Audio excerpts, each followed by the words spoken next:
સુરતમાં દીવા તળે જ અંધારું હોય તેવો બનાવ સામે આવ્યો છે। પાંદેસરા વિસ્તારમાં પોલીસે ફૂટપાથ પરથી દબાણ હટાવી પાંદેસરા હાઉસિંગ પોલીસ ચોકી બનાવી હોવાના આક્ષેપ કરવામાં આવ્યા છે।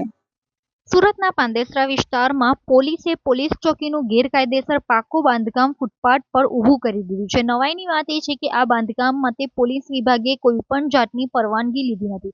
ગરીબ ફેરિયાઓના લારી ગલ્લાના દબાણ દૂર કરવા માટે ફોજ લઈને ઉતરી પડતા સુરત મહાનગરપાલિકાને પાંદેસરામાં પોલીસ ચોકીનું પાકું બાંધકામ દેખાતું નહીં હોય તેમ લાગે છે, કારણ કે ચોકીના બાંધકામ વિરુદ્ધમાં એસએમસીમાં કોઈ જ કાર્યવાહી કરવામાં આવી નથી। સુરતના આરટીઆઈ એક્ટિવિસ્ટ સંજય ઇજાવાએ પાંદેસરામાં આવેલી ગુજરાત હાઉસિંગ બોર્ડની પોલીસ ચોકીને ગેરકાયદેસર ગણાવી તેનું ડિમોલિશન કરવા અરજી કરી છે।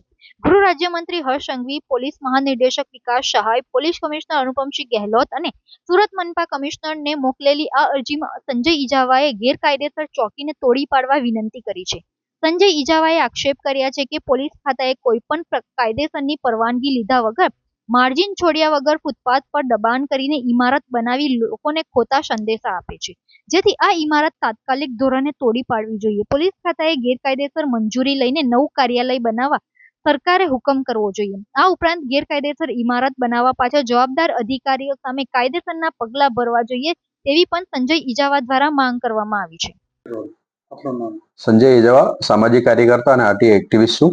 આજ રોજ એક પત્ર હર્ષ સંઘવી અને ડીજીપી વિકાસ સહાય અને સુરત પોલીસ કમિશનર શ્રી અને એસએમસી સુરત મ્યુનિસિપલ કોર્પોરેશનના કમિશનર આ લોકોને પત્ર લખીને એક માંગણી કરવામાં આવેલું છે, જે ગુજરાત હાઉસિંગ બોર્ડ પાંડેસરામાં એક પોલીસ ચોકી બનાવવામાં આવેલી છે, એ પોલીસ ચોકીનું તાત્કાલિક ધોરણે ડિમોલિશન કરે।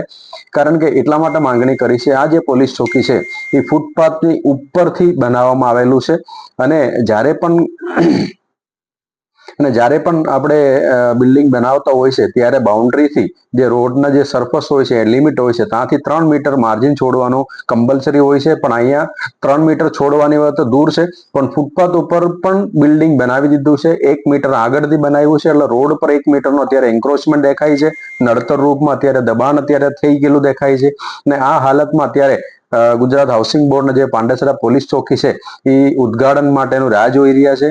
એટલે આ મહાનુભાવોને પત્ર લખીને આ જાણકારી આપવા માટે મેં આ કામ કર્યું છે, કારણ કે આ એક ખોટો મેસેજ લોકો સુધી જાય છે ભાઈ એન્ક્રોચમેન્ટ કરવું અથવા દબાણ કરીને પણ કોઈ પણ પ્રોપર્ટી બનાવી કોઈ ગુનો નથી એવું અત્યારે આમાંથી સાબિત થાય છે। એટલે તાત્કાલિક ધોરણે આ જે ખોટી રીતે બનાવવામાં આવેલા કોઈ પણ પ્લાન મંજૂર કર્યા વગર જે બનાવવામાં આવેલા છે આ બિલ્ડિંગ છે એને તાત્કાલિક ધોરણે ડિમોલિશન કરે ને પહેલેથી મંજૂરી લઈને પ્લાન પાસ કરાવીને મંજૂરી લઈને રજા ચિઠ્ઠી લઈને બિલ્ડિંગ બનાવે એવું મારી માંગણી છે।